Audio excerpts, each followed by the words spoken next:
Neither can I act like we didn't open up a door that needed to be closed, and that I would be able to continue to interact with you like it hadn't been open. The situation of not being able to unsee something. At that point, even if we agree to be like, oh no, that was a mistake, we need to go back to being friends. There's nothing there. Like the kissing wasn't real. The intimacy I know that I felt wasn't real. If we were to tell ourselves that and be like, okay, let's go back to being platonic, the lies, the lies. From that point on, I could never look him in the face and not see what we have been involved in. So I had to be realistic about it. And what that realistically meant was that we just ended our friendship. There was a point that I realized that, and I cried. I cried. I wasn't ready to say bye to my friend in that way. I wasn't ready. We made a horrible decision. I did get to speak to him about it afterwards. And I had to be candid and I had to be honest. There a couple of days had passed and I hadn't said anything to him because I didn't know what to say. Because I knew that when I did say something to him, I was going to have to be honest. I was going to have to tell him what I was really dealing with, what I was going through, the repentance what I felt, how disappointed I was in myself that I even allowed it to happen. Instantly disappointed, y'all. I didn't have to have like a sobering, like, no. I'm not even going. I was possibly disappointed during it happening that I allowed for it to happen. Like I couldn't even like you would think that you failed in sin that you could enjoy it. I couldn't even enjoy it because I understood and I felt the magnitude of what I was doing. And I even feel even more guilty of the fact that I'm clear, and I was clear on the fact that it was a bad idea and I should not have done it. And I shouldn't have allowed it for it to happen. And then that was going to be the result. And then I killed our friendship. It just made me feel just terrible about everything. And so then we had the conversation, which made him very upset. He felt like I was blaming him, and I wasn't trying to place blame. I just wanted to be open and transparent about what I was feeling. I was already months into my celibacy journey, and it was a mistake. It shouldn't have happened. He made a comment saying, basically, like, this caught him off guard because, if anything, he thought that it would have made us closer. And it ended up doing the exact opposite. So we did have a conversation when he finally decided to talk to me because at first, he was in his feelings. He was upset. So he gave me a window to when he finally decided to answer the phone for me to apologize to him. We might have said a random word or two thereafter, but I haven't spoken to him since January 2025. Today is February 28th, 2026, while I'm recording this. So, what I want my audience to hear, the Lord will let you know when you should avoid doing a certain thing. Remember, the plan was not sex, but the Lord knew, and maybe someone else would have known if they weren't someone outside of me would have been very clear, like, hey, this is how this is gonna end up. Don't let them come over. Just don't do it. You don't need somebody to hang out with that bad. He will provide an exit for you, but it's up to you to take it, y'all. If you know somebody is not, whether it's your friend, whether it's just somebody that you casually date, and somebody that you know, when you know that somebody is not your person, just stick there. Y'all, there's not that much loneliness. I have been alone for over a year. I have not dated. I have not had these phone conversations that these nothing phone conversations with men. I have not given men my energy. No man outside of Jesus for the last year and counting. It's okay. It is okay. Men, women, we get so attached to needing this validation, connection. Honestly, it's an idol. It don't matter how many people try to get my phone number while I'm out. It don't matter how many people slide into my inbox. It don't matter how many people from my past try to come back. None of that stuff matters to me anymore because I have become so comfortable in my skin with my Lord. And I'm trusting him and I'm waiting for him to tell me when to go. When if there's a move I need to make, he's gonna tell me. If there's somebody I need to listen to and pay attention to, somebody trying to speak to me, he's gonna let me know. Otherwise, who am I wasting this time on? And what for? It is okay for you to jump out of the dating pool, y'all. And be concerned about improving yourself and be concerned about figuring out who you are with your identity in Christ. And be concerned about what do you have for me to do today, Lord? That doesn't involve this idol of being with somebody. That doesn't involve this dependency on interpersonal connection in a romantic light. This feeling of intimacy that you want so bad. That is due to a soul wound that you haven't allowed the Lord to heal yet. You know what I had to be healed from? I had made a comment before about the fact that I wasn't wise enough to know this at the time, but after I got divorced, I jumped in head first into okay, what we got now, because I had already fallen out of love with him months before. Like in my mind, I already had the time I needed to get over because we were roommates. We had literally become roommates. The death of our relationship had been past. Like that thing was stinking in the grave before we even got divorced. So I knew I didn't have to heal from whatever came along with us ending in the way of my relationship died. My relationship had been dead.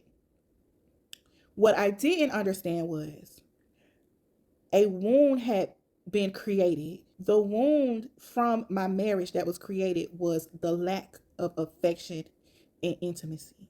I had none for years, for about 2 years, for sure. There might have been for the last 2 years, and I'm sorry, this is my story of what I've gone through. And I'm not trying to blast nobody, but when it comes to a situation like this, I can't tell you what happened without telling you what happened. So in the last 2 years of our marriage, maybe we had sex 3 or 4 times. Yeah. We had gone months and months without sex. And even without sex, I mean, without even kissing, we would go months. And even the last time that we had sex while we were still in the marriage, like on good terms, meaning no divorce had been brought up, nothing. We were just going through the motions of the day to day. We didn't even kiss then. Like, so it had been months, maybe like 6 months between our last encounter. And even at the last encounter, we didn't even kiss. So the affection, the intimacy, all of that I was starved from it. So by the time that I got out of my marriage, I wanted that. And I explained to you what happened with the guy that was giving me everything that I wanted. And he was sent straight from the enemy. But like I landed in an okie doke because I had been starved. You know, one of the number one ways that the enemy can send you somebody and then he be like, yeah, I got them now. I got them. It's from our sense of desperation. If there is something that we are lacking, and this goes for any situation at any stage of your life, the thing that you're lacking is what the enemy is going to send to you to get you to fill yourself up with that instead of filling yourself up with Jesus. The only thing that can actually satisfy the loss that you're having in that situation. Okay, whether it stems from something that happened in your childhood, whether it stems from just whatever the situation may be, you in such a lack of money, you've been in poverty. Well, when the enemy ready to send something to you, it's gonna be to fix that. Whatever it is in your soul, you feel some type of desperation, some longing for an empty hole, an empty space. The enemy will he you think he don't know, you think he don't see, it's because you probably not even walking right. But as soon as you start to try to walk right, it's like, okay, let's unleash it. Let's unleash it. Let's send something. Let's send it now. Now's the time to send that person. Now's the time to send that open door of an opportunity that's going to end up leading you to destruction. Because you want it so bad. You want the fix. You want the solution so bad. that you're going to accept what's being sent to you, not understanding who sent it. And you can't even hear the Lord tell you, it's not me sending this. It's not me. Because you don't even have a relationship with him. And you have so many open doors to sin that the Holy Spirit can't even be with you like that. So you fall for it. And you stay into to a plot of the enemy that was sent to you. And it works. It worked. And be thankful to God if it don't send you into something worse. I'm thankful to God that when he sent me that false solution, that it didn't spiral me into anything worse. Because I could have, instead of going to God after it, I could have went somewhere else. Like, okay, now this broke my heart. I need something to fix that. Let me start pulling in all of these coping mechanisms that's not from the Lord to try to fix the pain that I'm feeling. That's how you get stuck into this thing and you just start rolling downhill with it. And he knows this, and it works. It works. The enemy has had thousands of years to know how to get us. Human nature is a thing. When we experience pain and voids, we look outside of Jesus to feel them. And everything that we feel it with come right from the enemy. And if it's real good, if we're real far away from him, real deceived, he'll send other stuff attached to that to keep us continuously in cycles of finding other things to cope with the thing that began as one thing, but now it's 10 things that we are just using to cope with the pain from the last thing that he sent us. And it's continuous. And until you know Jesus, until you understand that Jesus is the solution for these holes and these voids and this pain, then the enemy is going to keep being able to run game on you and send you into destruction. It's destroying your life until you get out of that cycle and allow the Lord to fix you. So what I'm saying about this is, yeah, I was in such need of wanting to feel intimacy and affection that the enemy sent me somebody that gave me all of this affection. Very intimate, very fast. I told y'all about that already. He was fixing everything I was craving. Now, in retrospect, that's what I needed to take time and actually allow Jesus to do for me, to heal me in the deprivation. I should have taken a moment and brought this to the Lord's feet. I went through so much pain and feelings of rejection from not being loved properly by my ex-husband for an extended period of time, Lord. Now I want affection. I want attention. I want intimacy. Help me so I won't go out looking for it and accept it from somebody that you didn't send me. That's what I should have done. And I didn't learn that until this fiasco with my friend. Like, I had a clear understanding of it after that was over with. So the Lord set me down. That's why it's been over a year since I've been involved with any men. I don't crave that no more. The Lord actually healed me from that. I'm not saying it's the furthest thing from my mind. I would like to be married. I'm looking forward to where I can be married again when the time is right for that. But it's not something that I'm craving and needing anymore. I'm satisfied with me and the Lord every day. And I have a close, intimate relationship with him now. And I can't put into words what that feels like until you felt it. Somebody might be listening to me right now like, yeah, right. The Lord ain't fulfilling you like that. Like, okay, that sounds good. But the Lord, how are you satisfied? It's not the same as having a person. It's not the same as physically having a person in the natural. It's not. But I'm going to tell you this. I ain't pressed about it. So it is something. It's worthy. It's worthy of noting. It's valuable. The connection that I have with the Lord now, the intimacy that I have with him, allowing him to be the person for me until he's ready to send me who he's going to send me, it is valuable and it is satisfying. The love from the Lord will never not be satisfying. So understand that. In order to feel that, you got to allow him to heal that desperation and that void in you. You got to take your hands off and be like, okay, Lord, I'm going to stop chasing these men. I'm going to stop chasing these women. It's me and you. I'm giving it to you. Show up for me. Be here for me so I no longer feel like I need this anymore. I'm not dependent upon these relationships anymore. Because in actuality, they probably bring you more stress than anything else. You spend 3, 4, 5 months with different people and them bothering you and destroying your peace and exchanging some pleasure for some stress while having to deal with them. just for y'all to not even be concerned about each other next year. Like that's not your person. But you're not allowing the Lord to lead that situation. You're not allowing the Lord to lead that process for you. You're trying to do it yourself. I do have something to say to the guy. Um, if you obviously know who you are. If you ever come across this video for whatever reason, you know, and the reason I'm not saying this directly, if anybody's like, "Oh, why would she do this on public on a video instead of just saying it to," I'm not supposed to. We are not in a space where it would be constructive for me to contact him out the blue to say this, and to say it for what? To the guy who I went through with this, and even though it was the outcome was very negative, it helped me learn something about myself.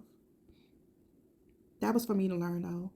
So I love you. I love you.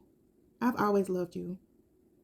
You know, from the moment, I don't even remember how we became friends really and started communicating with each other in a in isolation. I don't remember how that happened, but I don't regret it. I'm glad that you became somebody that I could love and trust. And I'm sorry. I'm so sorry that our friendship ended on a sour note. I'm sorry that I participated with you in sin, because I know how destructive sin is. And the fact that I was somebody who allowed that to occur in your life, my hands are dirty from that. I didn't realize it back then. It didn't mean so much to me back then. But now I realize that I was a component to helping you sin against the Lord, and I feel horrible for that now. But again, I just want to let you know that you will always be valuable for me. I've prayed for you. I want you to find the love of your life. I prayed for that. I pray that you work out your salvation. You're special to me. And I hate the way that our friendship ended. And I know the way that I responded to everything was hurtful. And I never wanted to be the cause of any pain, any sour feelings, any negativity. I never wanted to be the source of any negativity for you. I just want you to know that. And I just wish things happened differently, but they didn't. I still value you, and I still love you. And I'm just praying for the best in everything that you do, everything for you, okay? Everybody else, thank you for listening. Bye.